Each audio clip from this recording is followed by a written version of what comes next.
Well, the 2020 election, where it did nothing else, it could greatly change the projection of our country. It started out with Donald Trump winning a huge election in 2017 that nobody really thought that he could win. In fact, Hillary Clinton was in the 90 percentile to win that election. And then Donald Trump was roaring back to a second term, and then COVID-19 happened. And this led to a vast switch in the chances for Joe Biden to come in and do something that he'd always wanted to do, but was never capable of, as coming back into the White House. And this led to probably was going to be ended up going as one of the most corrupt administrations we have ever had. And this is after Barack Hussein Obama, which, yes, Joe Biden happened to be his vice president. And some of you might say Obama 3.0 is third term, because essentially what Biden tried to do was all the things that Obama wanted to do in his 2 terms. But the amount of information that's coming out in such a short amount of time about just how corrupt this administration was, it is absolutely staggering. And we're getting into this Autopen and everything that goes along with it and what this really means for our country. So we want to understand the way that our country is supposed to work versus the way that our country often works. The way our country is supposed to work is you, the voters, you elect your representatives to go into Congress. Then whether they be in the House or whether they be a senator, they go in and they're supposed to do your will. However, this often doesn't happen, as we have something which we call the deep state and others call the blob. And this is a vast bureaucracy that lives in Washington, D.C.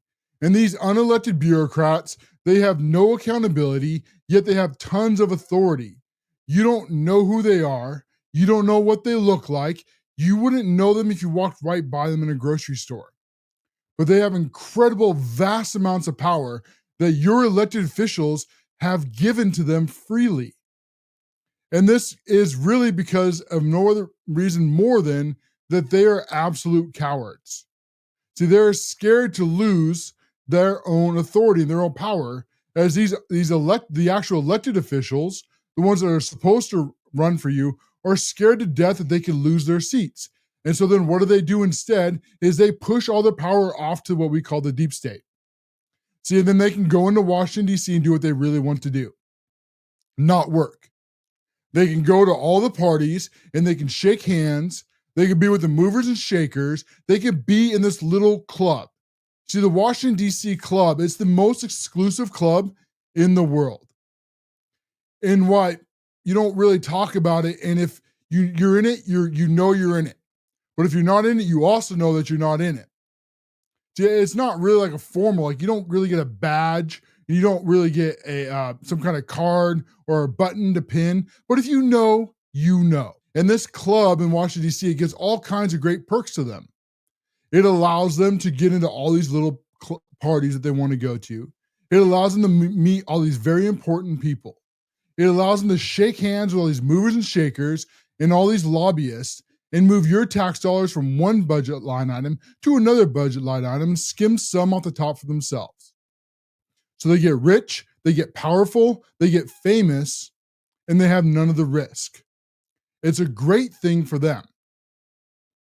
This also goes and helps the deep state, as these unelected bureaucrats, they have vast amounts of power with virtually no risk for the opposite reasons. Because they are not elected, they are put into place. So therefore, they can write laws and they can write regulations. And do not doubt me on this for a single second.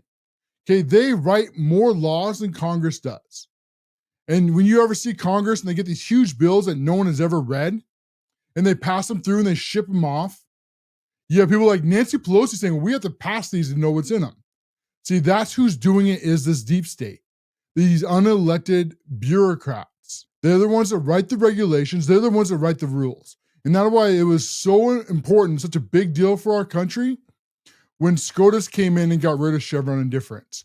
Meaning that they couldn't just, Congress couldn't just take what their responsibilities and pass it off to the experts and say, you know, they're the experts, they're the trusted ones. No, you're Congress. Okay, it is your job to run this country. The American people didn't vote for the IRS, or they didn't vote for the FBI or the DOJ or any of these other unelected bureaucrats and agencies. They voted for you. You're the ones that are supposed to write the laws and make the rules. And then if you don't, the American people are supposed to vote you out.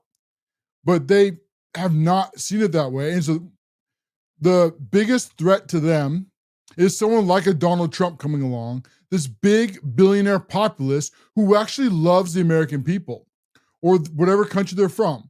And then beyond that, which is even scarier to them, is they will actually do what they ran on. Just like Donald Trump is doing. He's going to like a bullhorn in the China shop, knocking the whole deep state over and exposing them. And when they threatened him, when they put bullets past his head and missed, this party gave away to you, the American people, the weakness in their armor. And it exposed something that was never supposed to be shown. We go all the way back to like Chuck Schumer back in Trump's first administration. And what did he say when Donald Trump came in? You remember back what he said? He said Donald Trump is really stupid for a businessman, as I'm paraphrasing here, that he would go up against the intelligence agencies because they have 6 ways from Sunday to get you. So don't you even try it. Don't you even dare, because if you do, we will take you out. And that's why it was so important that they either destroy his businesses or they destroy his reputation or they ruin his family. It's because they had to show you, the American people, look, if we can do this to a Donald Trump, if we can do this to a Steve Bannon, if we can do this to a Peter Navarro, if we can do this to any of them, just imagine what we can do to you. So don't even try it. Don't you dare. But Trump did. Because he loves this country so much. And it's ironic that it's a lifelong Democrat from New York who has done more to bring down the deep state than any other politician has. It's very ironic because it goes back to also like Reagan, who was a California Democrat. The same thing happened. And now we're having with like Elon Musk and Tulsi Gabbard and RFK and all the other people who are probably very similar to you, who probably consider themselves in the middle somewhere, but probably most of you middle left. And you would probably consider yourselves mostly on the left, like social issues, and maybe more onto the right with economic issues. But as the left has gone more and more crazy, more and more you finding yourself abandoned and in the middle and into the right. And that's why the Biden administration was so against the American people and why they got exposed and why this deep state, it's so important to expose now, because I don't think it's not a long ways to say that Joe Biden was not running this country. I mean, would anybody be shocked by that? But you would have the fake news and you'd have all these deep state officials, whether it be Mayorkas or any of the others, hey, they're talking about how Joe Biden was so sharp and how he was on top of his game all the time. Yet the videos told a different story. And then what happened in the debates is exposed what we've been saying for years, that Joe Biden is probably not running the White House. And it was in that moment when he was talking about all the things of immigration, is that ended up being the number 2 issue in the debates and in the 2024 elections, when Joe Biden tried to go, well, the immigration and the border and it just passed the bill. We need the bill and the border. And then it's Tappers, Trump, and Trump looked at him. He goes, I don't know what he said. He doesn't know what he said, but let me tell you my plan. And it was it didn't just expose Biden, it exposed the fake news networks, as much as that is for a story for a different day. I just want to take a moment to say, greetings, folks. It's great to be here with you again, as I'm your host, Cash Loren. We will be shining a bright red light on the deep state and the fake news and the Democrats and their uniparty, exposing their lies and their hoaxes with the truth every single day at 8 p.m. Eastern. As the show continues to grow, as we're now moving on from X to YouTube to Rumble, over to Kick, and now over on TikTok. We just started last week. It's great to be with all of you as well. As I continue to appreciate all of your support in the show. And if you're enjoying it, take a moment and hit the subscribe button and help us spread an American First message bringing the truth through the lies of the Democrats. Now, to bring in all that opening monologue, just explain to what's happening now, what's being exposed. Because you have to understand that the deep state thinks that they run our government and that these elected officials are just there to cut the ribbons and say fancy things in front of a camera, but they're not really supposed to rule. That's up to these unelected bureaucrats to rule over you. And that is now being exposed. And that is part of why they hate Donald Trump so much, is because he is not allowing them to rule over them. And it's part of why they try to cover up Biden's and cognitive decline so much, is because they didn't want you to know how little he was doing and how much decisions they were making. I mean, there are powers that are only meant for the president. Just like there is powers that are only meant for Congress, and there are power that is only meant for the judicial system. See, these are the separation of powers. And we see separation of powers, we don't mean that the judge is going to sit up here and write injunctions against the president and against Congress. That's not how it works. It's three equal branches and they each have their own lane. There is authority that only the president has. And that's why we had a huge win in SCOTUS again today, as we said right from the get-go that these low-level judges are trying to write laws from the bench and they're going to lose. We'll get to more of that later. But this is explain how the deep state thinks that they rule over you because they want a Biden. Okay, they want an empty suit puppet. They don't care if he can't find his way out of a closet, and they don't care if they have to put an Easter bunny in his way to direct him from the press conference, or they also don't care that they embarrass him by calling it a big boy press conference and putting him in a little tiny kid's desk, because they can't stand that they'd have to answer to you, the American people. And they think that they have the right to usurp. So how does this get into Autopen and why it's such a big deal for you, the American people? And this came over in New York Times again on a Sunday night, which is interesting that this has happened 2 weeks in a row. We've had huge stories break on Sunday nights, trying to get ahead of the news cycle, I guess. And why we go through a lot of this too, there is some facts in here, and there's also some speculations. We'll cover through all this because this goes through a lot of fake news, New York Times. But in this case, I think they're somewhat telling the truth. And what they're saying here is that the Autopens, and so the Autopen, it just essentially just signs a pin for anybody. I mean, you can go on anywhere you want and buy an Autopen right now. Okay, the Autopen is not the scandal. The scandal is the intent. The scandal is, did Joe Biden know what he was doing when he signed these pardons, or when the pardons were signed for him? Or was this his unelected staff that were making these decisions for him when they had no authority to do so?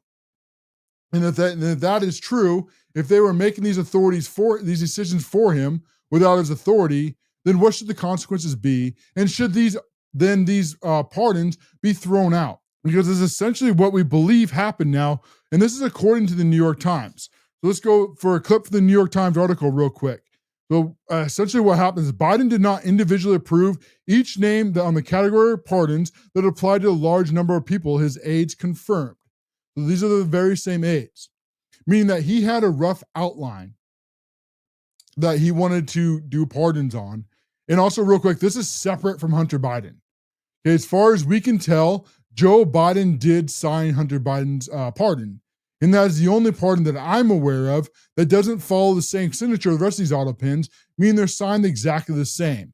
Because that's one of the dead giveaways from something like an Autopen, is it doesn't matter how much you practice your signature, you're going to sign it a little different every time. But it goes into, rather than risk Mr. Biden keeps signing revised versions, meaning that they were running out of time and they didn't want Joe Biden to have to go back and forth. And I can understand, right? Joe Biden, what am I reading? What's here? Who am I talking to? What's going on? Did you give me a note card to read? Where am I? Did anyone bring some ice cream? I would really like some ice cream right now. See, that would have been Joe Biden. So I understand where the aides were coming from, but it doesn't make what they did right. So Joe Biden had a rough outline for pardons. And then according to the New York Times, what happened is in his aides just revised. So meaning that Joe Biden was done about 10, where was it go? About 10:03 p.m. And then his aides took over, including someone's name, Mr. Zients, and that he finalized the rest of these pardons. as far as according to New York Times, without Joe Biden's knowledge or consent.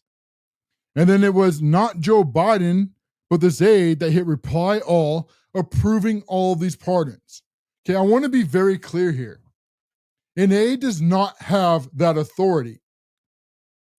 Only Joe Biden, as the president, had that authority. Now, whether I like Joe Biden or I don't like Joe Biden, that's not what's at discussion here. What's in discussion is the Article 2 Constitution of the United States of America, and what's solely given to the President of the United States of America for him and for him only. Not for the Senate, not for judges, and certainly not for aides, and not for what we call the deep state or all these unelected bureaucrats who were running the White House. As far as we can tell, it was not Joe Biden. So what does that mean moving forward? Hopefully that means that all these pardons are thrown out the door. Because if Joe Biden didn't sign them, then and the authority is only his, then does not mean then that these pardons are null and void. This all needs to come into court. This all needs to come before Congress right now. This makes Watergate look like a kid's playbox. You imagine we had the last 4 years. I mean, how much was Joe Biden not involved in when was his authority? I mean, how much from Afghanistan? How much for the Middle East? How much for all these taxes that he wrote, for these big bills that he wrote, and he supposedly signed a law that printed trillions of dollars? Did Joe Biden understand any of it? Did Joe Biden have any clue where he was? I mean, his own doctor had to plead the fifth 14 times in front of Congress. Imagine if Donald Trump's doctor tried to do that. And these are very simple, easy questions. Was Joe Biden sound in mind? Did Joe Biden have dementia? When did you know Joe Biden had cancer? These are all very simple questions that him and his doctor should be able to answer. And also, on top of all this other Democrat nonsense, okay, there's nothing in the Constitution that says the president has a right to privacy. In fact, he doesn't. And he knows shorty. Anybody in the public life, that's Senate or House, that's elected in office, part of that is giving up your right to privacy. And I mean on medical, and I mean on your past. I don't mean between like you and your wife or you and your kids. That's not what I'm talking about. What I am talking about is if the president of the United States has cancer, or if he has dementia, we of the United States citizens who voted for it, we have the right to know if that's true. If a doctor is lying and hiding for the president so the deep state can continue to run the federal government, we as the United States voters, we also have the right to know. And I don't care if this is Donald Trump, and I don't care if this is Joe Biden. This is not a Republican, and this is not a Democrat issue. They tried to lie, and they tried to cover all this up. See, the scandal is not the Autopen, not one bit. The scandal is the intent behind it. The scandal is who actually made the decision. Because if it was Joe Biden that made these decisions, then fine. Although I do think we need SCOTUS to go in and talk about preemptive pardons, post and present. Because this is going something that we don't have a time for. We talked for in the past. If the president can write a pardon for any federal crime, does that mean that anyone that he pardons is above the law? Can they do anything? I mean, can someone go and commit a federal crime, and as long as the president signs a piece of paper, or even in the future, can the president say for the next 10 years, you can't be convicted of a crime? See, pardons were never meant to be used that way, but that's how Joe Biden used them. And I hope this gets overthrown, because we got people like Fauci who should probably be in prison. All the January 6th committee who looks like they lied about everything that happened on January 6th and destroyed and hid documents. They refuse to do anything live. We as the United States voters, we have the right to know about this. And if they did commit crimes, if they did commit felonies, then nobody is above the law, right? They should be in prison too. And we're going to come back where we talk about the Democrats, especially Gavin Newsom, as he tries to make a push for president, as he goes on the Shawn Ryan show and makes a fool of himself there. We'll cover that and a whole lot more, including the SCOTUS ruling, right back after we come for this greedy profit break. This is the Cash Loren Show. Well, the Democrats as a party are in a whole lot of trouble, all because that they really have no bench. And they have pushed so many people out of their party that now who can they run? As they're becoming more and more desperate as the midterms get closer and closer, and they're desperate to take back the House in the immediate future for the next year. But then also in addition to that is what are they going to do in 2028?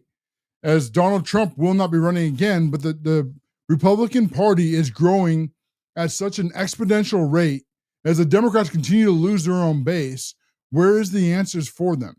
As this continue, they cannot find a way out of their own box that they have put themselves into. And now you have Gavin Newsom, the radical leftist Democrat, here from California, as he is trying to put himself back in the spotlight and achieve his dream of being the president of the United States of America. Now, the first to say about Gavin Newsom is one of the things about him is he is so smooth at lying. I remember when Barack Hussein Obama was coming back on the mainstream media, and I'd almost forgotten how good at lying he is. But Gavin Newsom, he takes that to a whole different level.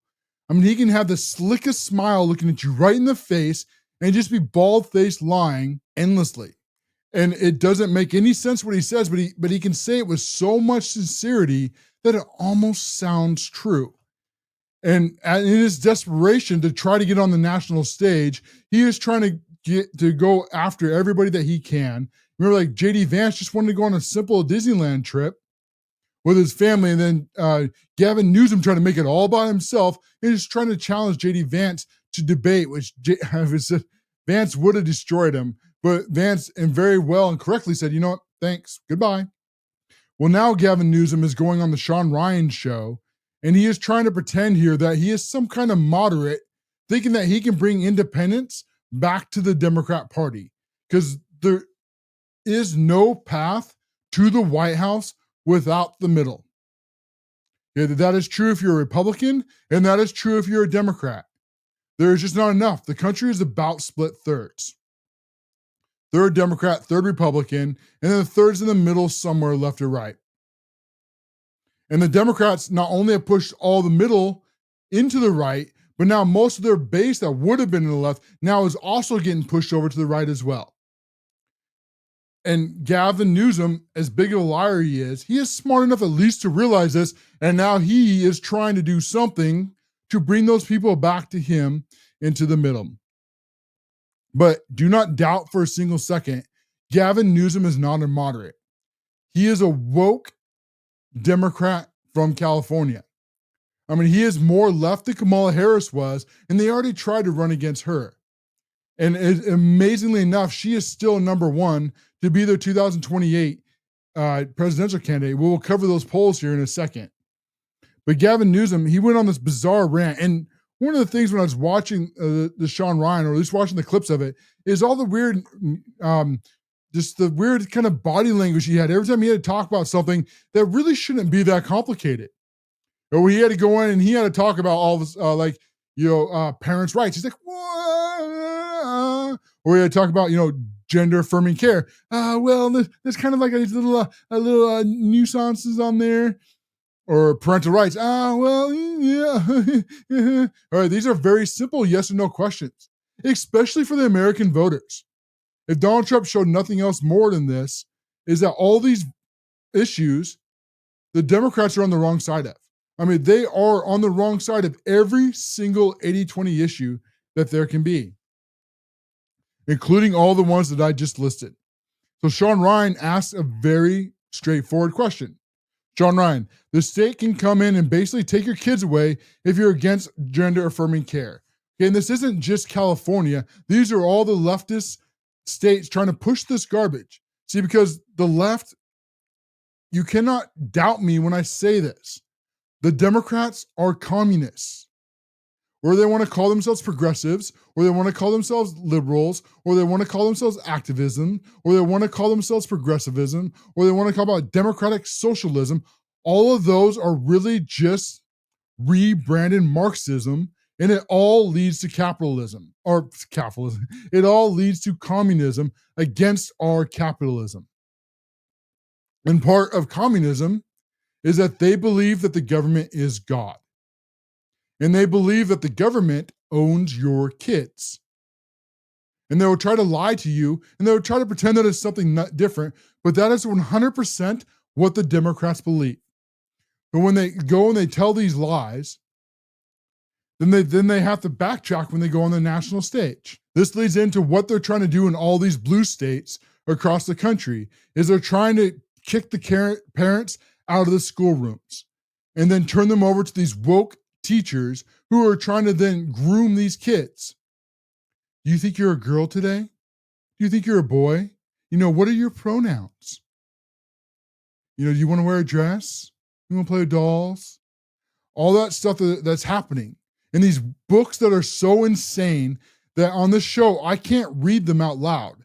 I can't show you the pictures of what's inside these books. Where if adults go into a school board and they start reading what's in these books they want to show your kids, they will tell the parents that these books are inappropriate.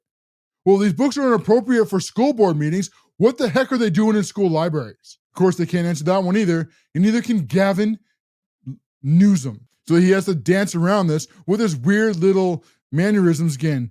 There's some nuanced language in there. Okay, this is a very simple yes or no. No. State can't take your kids because you object to them being groomed. Yes, parents have rights over their children. No, children are not adults yet, and no, they don't get to make big children decisions yet, not until they're 18. That is up to the parents to make within the bounds of our laws. But he can't say that because the Democrats don't believe it. And then also Gavin Newsom, now that he's trying to run for presidency, he's not in woke California anymore. So he can't just say what he truly believes. Okay, never forget that this is the same Gavin Newsom who looked right in your face and lied about COVID, locked all of you up in your houses, shut down your businesses, and then went to parties and partied with his friends, no one wearing masks. Remember lying to you about all these heat waves, right, where he's sitting inside and he's wearing a jacket because the AC is so cool. These are these woke leftist liberal elites, as they believe in this two-tiered system. And then he makes an even more insane comment talking about the word that the left made up a few years ago, Latinx. Meaning they're trying to find a way to Spanish, I guess, to where it wasn't like a pronoun or something. But he goes in, I remember walking my staff and I started using the word Latinx, because he thought he was being, very cool and hip and with the woke language. And now next thing he goes, Hispanics goes, what are you doing? Shut up. He's like, what? Who uses that word? And he's like, I don't know. This is how out of touch the liberal elite are. And then he really starts to give away the gig and why the Democrats are working so hard to protect all these illegal aliens here in the United States. Remember when they opened their borders and let tens of millions of illegal aliens come into our country with no vetting, with no due process, with nothing? We don't know who they are. We don't know where they came from. And now Gavin Newsom is accidentally explaining why. As he explains, in fact, he brags. 69% of the undocs, meaning illegal aliens, because they like to use woke language, have been in California for over a decade. Why? Why are they here? If they're illegal, how come they're, one, not being deported, and then two, why are you trying to stop the Trump administration for deporting them? But I think all of you independent thinkers here on the Cash Loren show, would know the answer why. And then he goes on to make it very clear that why California must not focus on mass deportation because of the millions of illegals that have been here in the United States. And remember, like, our census only counts heads. It does not count your legal status. How many of you knew that? It doesn't matter when they count heads for census if you're illegal or you're not. They just count how many people are there. Okay, that's funding. And that's also house seats. So when we say like there's a little foreign invasion that's causing foreign interference, it's not Russia. It's the illegals that are here in this country right now. And then he goes on to continue to make some even more weird explanations and continue to show just how racist the Democrats are. I mean, listen to this whopper. This will completely startle you. I still can't believe that he said this, and then he thinks that he's going to be president. He says here, over half of California's construction workers are illegal aliens. Well, wait a minute. I thought the Democrats were saying that the illegals were only here picking the crops, doing the jobs that Americans don't want to do. See, what they lie to you is that's only a couple of percentage points. Most of them are working like construction or working in like manufacturing plants. They never want to tell you that because they know that Americans will do the jobs, so they have to lie. But then it gets even worse. And over 41% in agricultural work. So he's saying that the California economy is almost completely dependent on illegal aliens who don't have rights in this country. How? Okay, I got so many questions. Like, how are they being employed? How do they have social security numbers? How do they have jobs over American citizens? Do these employers that are hiring them, they must know that they're illegal. Are they on the books? Are they off the books? Are they being reported to the federal government? So these are all questions that we need to know. And then the absolute insane thing that he says at the end there, this is what he says. This is Gavin Newsom, who wants to be president of the United States of America. He says this about all the illegal aliens, 50% in construction, 41% in agricultural, according to Gavin Newsom. He says this is the reason why Americans wouldn't do these jobs, because he doesn't see people that look like him doing these jobs. Meaning what? White Americans, I guess? Is that what he's saying? White American males won't work construction? Won't operate equipment on farms? Is that really what Gavin Newsom says? So we have to allow the illegal invasion of our country because Gavin Newsom thinks that you, the American people, won't do work here in the United States. At the same time, they're trying to lie about Medicaid and Social Security and giving people to sit at home and play video games or give it to people who are here illegally. This racket is going to blow people's minds as we're just starting to open the door and all this stuff. I mean, Gavin Newsom then goes on to continue to lie about the economy. See, what he does is then he tries to say that the California gives more to the federal government than what they get back. And this is blatantly lying by placing two things together. Okay, California doesn't give back to the government. The people who work there, who pay federal taxes, give back to the federal government through their own federal taxes. This is not California just because they happen to live there. And California was a large state before the Democrats took over. So this is, of course, blatantly lying, trying to mix the two things together. And then the part that he leaves out is that if the California is so rich, then why are they over $27 billion in debt now and subsidizing the illegal invasion of our country? You know, they're so far in debt, then why are they giving cash to these illegal aliens? Why are they stopping them from being deported? He also goes right back to the LA riots when ICE moved in and started deporting, and then they called it a peaceful protest. But of course, thanks to the independent creators, we can now show it for who it really was, as these people were violently attacking ICE agents and border agents and DHS. And then Newsom, again, is angry because Donald Trump did his right and took the National Guard because Gavin Newsom refused to protect his state. And so he goes on. It's another weird rant after the ICE officers, and then after the mass deportations continue to escalate. I'll never forget this moment when Gavin Newsom, when he was bragging about how he had won in court, right? Because the Democrats keep going these low-level judges and getting these insane rulings that they know are going to get overruled. But then Gavin Newsom, after he got that low-level ruling, he was quick to run on TV and brag about how he had defeated Trump and now how he was going to take the National Guard back. And now he was going to let your cities burn. And then an hour later, it was overturned, and Donald Trump sent the National Guard, sent the Marines, and stopped the radical leftist activists from burning down your cities. And this leads into, right before we go into our next session here, is talk about these polls, because Gavin Newsom right now is number 3. And I want to bring this up because part of what we talk about as polls is I always say to take polls with a grain of salt, because polls, they are not meant to inform you. They're meant to manipulate you. And often they're asked in very small quantities in areas that they know they'll get an answer that they think are favorable. I mean, how many of you that are middle, how many of you conservative have ever been asked to contribute in one of these polls? I'm betting the answer is pretty close to zero. If they even actually poll people. I mean, they say they do, but do they? I don't know. However, and this is interesting because as much as we say not to take these grain of salt, often this is all we have to go on. But according to them, Harris is up 26% right now, and she is down 6%. The one that lost all 7 swing states to Donald Trump, who lost the popular vote, who lost ground in every single demographic except black women. The Democrats are seriously considering running her again as the president, the one who was first out in 2020, if you remember, who couldn't get any support at all.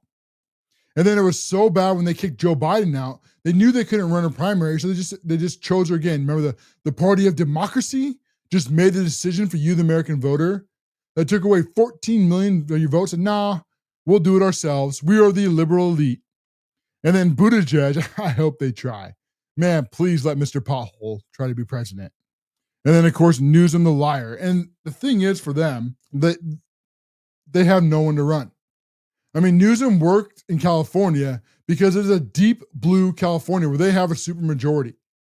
And Newsom, right now, he can try to pretend that he's a moderate, and he can try to pretend that he wants to go on these debates to get his name up higher. But when push comes to shove, it won't work. Because now independent journalism and independent creators have mass more influence than the mainstream media. And why is this so important? Because they can't do what they did for like Barack Hussein Obama. They can't just lie anymore. And if the story's bad, like Gavin Newsom lying about California, the fake news networks, the MSNBC, CNN, ABC, NBC, New York Times, other Times, Washington Post, they would all just lie or not cover the story. But now we have a bigger platform than they do. And now we can actually show the truth. See, that was what was missing for all these years, is most of America was like you, somewhere in the middle. But they couldn't get the information because they could only go to the fake news networks, or they could only go to the newspaper or to the TV. So while many of you didn't agree with it, you would think, well, maybe I'm the oddball here. Because if all the news are saying the same thing, and all the news are not talking about the same stories, and I open up my paper and they're all saying the same thing, well, then that must be that's what most of America thinks. When that was never true for a single moment. They were blatantly lying. And they weren't just hiding stories, they were doing something far, far worse, marrying a truth to a lie, where they would tell you the bits that they wanted you to know so you would come to the right conclusion, and then leaving out the facts they didn't want you to know, because if you knew the facts, you would never come to the conclusion that they want you to come to.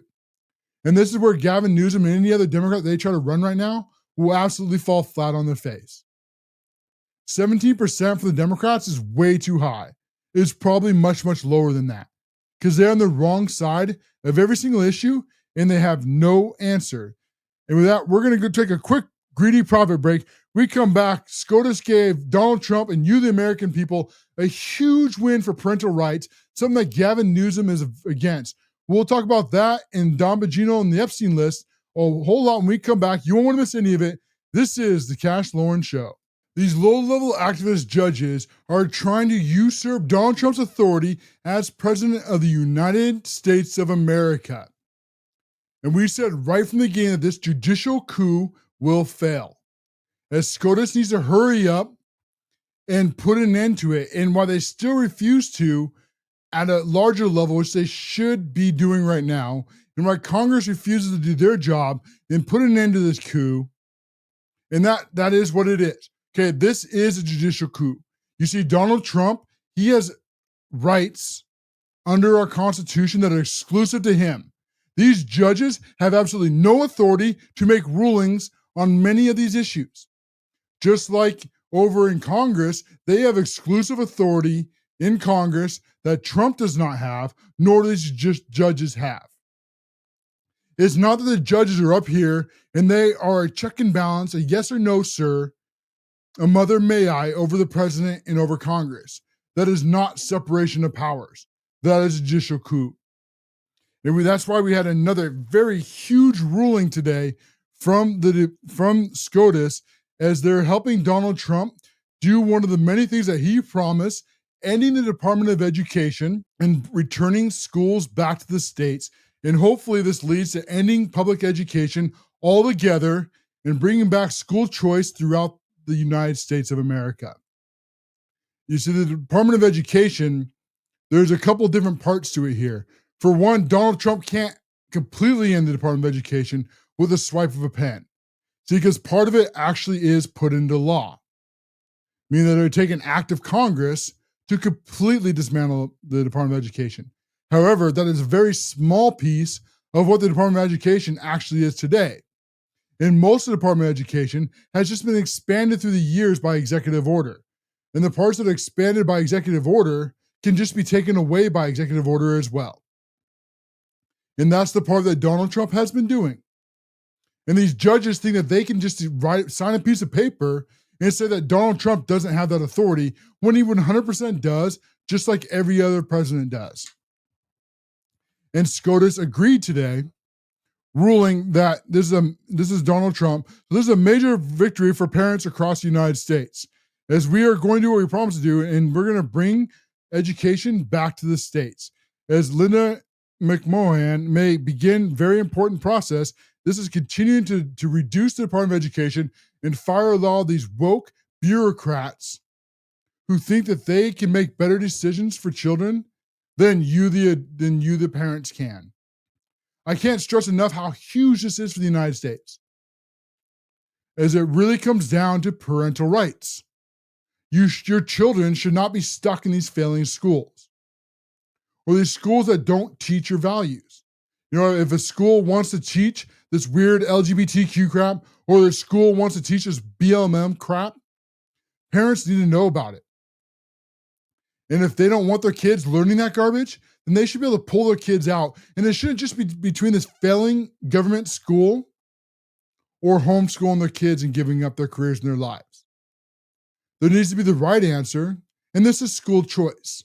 This is where capitalism really comes into play. If you go and you pull your kid out, you say, I take my tax money because that's tied to the child. So I'm going to pull it out of that school. This school over here, this aligns with my beliefs. So I'm going to take my money and my taxes, and I'm going to put my kid in that school. So that's school choice with the voucher system. No one loses their tax money. This actually makes it better for the poor. This actually makes it better for those that are in these big government school districts who are stuck because part of it is they don't have the money to put their kids like in private schools, or they don't have the ability to homeschool. And this would give the option. And this would also do what capitalism does best. It makes merit great, because then the best people will build the best schools, and the best teachers will go to those schools to earn the most amount of money.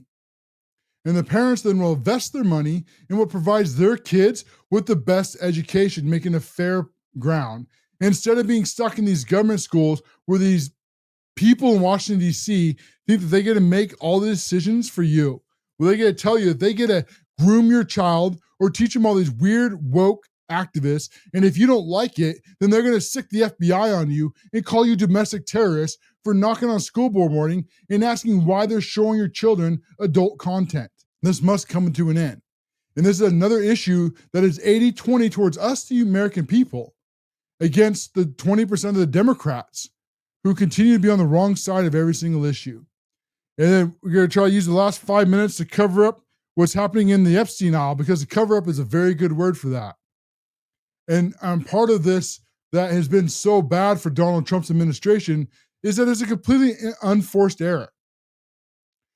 Donald Trump ran on 20 things that he was going to run for in this country, and none of them was the Epstein list or MLK or RFK or any of these other classified doc cases. But then he said he was going to release them all. And then Pam Bondi put out these fake binders, and then she said everything was sitting on her desk. Nothing comes out. And then one of the most worst, I think, unforced errors I've ever seen in politics is then they backed and they tried to pretend that none of this is happening, and they just wanted to move on. Now, I don't know all the details. No one really does, except for very few people. But I've never known Trump to blatantly lie. Not especially something like this. And the Democrats are desperately lying because they're trying to run on something, anything now, to get back into the midterms. And they're trying to lie about the Epstein list when they seem to forget that they had 4 years and they released nothing. And now they're going to have huge egg on their face again if this all does come out, because it looks like it's going to.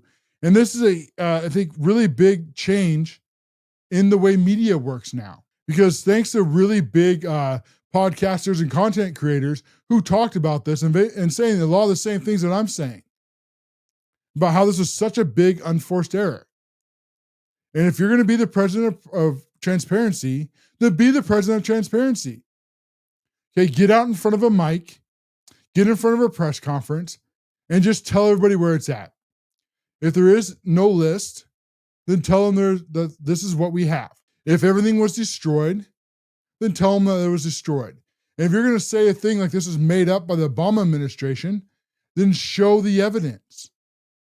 But to say that we don't think that anything happened on the Epstein Island is very far-fetched to believe, to say at the very least, because something happened. There's enough, I think, at least to say that.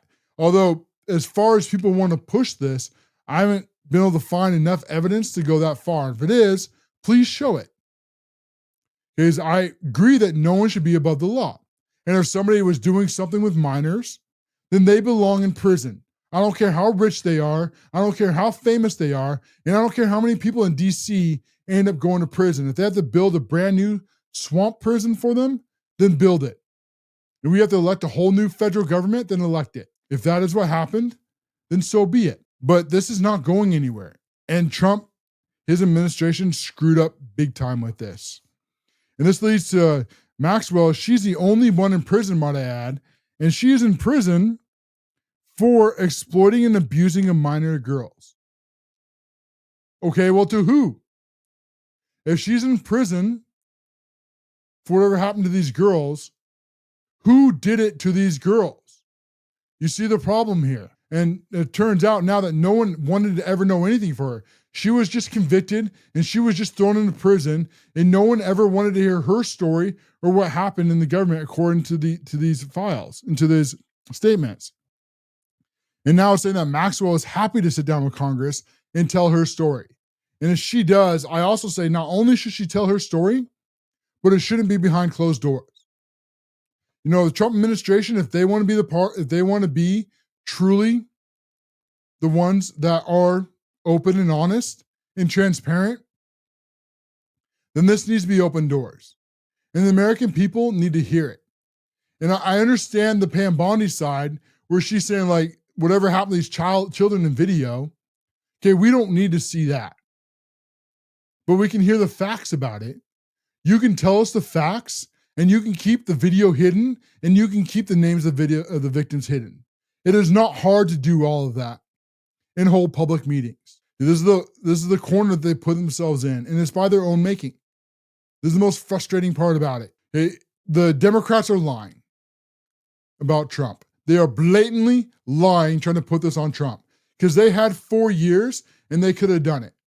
So if they had Trump on film doing these awful things, they wouldn't have wasted their time with Jean Carroll. They wouldn't have wasted their time with the New York fake felonies. They wouldn't have wasted their time with the boxes hoaxes, and they wouldn't have wasted their time with impeachments.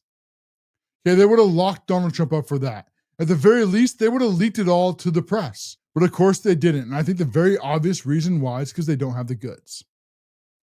With that, we're at the top of the hour. We'll be back again tomorrow at 8 p.m. Eastern. I appreciate each and every one of you, how fast we're growing, especially over here on TikTok, as we have just started on the program on there, along with all the other places that are now simul streaming the Cash Loren Show. If you're enjoying this, take a moment, hit the like, and make sure you repost and share an American First message. We will be back again tomorrow at 8 p.m. Eastern. This is the Cash Loren. Well, independent thinkers, we have come to the top of another hour. The rest of the stories have to go back in the stack. If you enjoyed this content, take a moment, hit the subscribe, turn on notifications. Most importantly, share a conservative message with your friends and family. We will be back Monday through Friday at 8 p.m. Eastern here on the Cash Loren Show. We will go and we will expose and fight the fake news networks who have been getting away with lying to you for decades. Our content will always be free, but if you'd like to support more, you can do so monetarily over at locals at the Cash Loren Show. And there's great rewards and benefits for doing so. For only about a cup of coffee a month, you will receive exclusive articles and you'll have your name at the end of the video, just like these other fine patriots have. If that sounds interesting to you, go over to locals right now for just a cup of coffee a month and help independent creators stay free, keep the lights on, and continue to expose the fake news networks. We'll see you again on the next episode. This is the Cash Loren Show.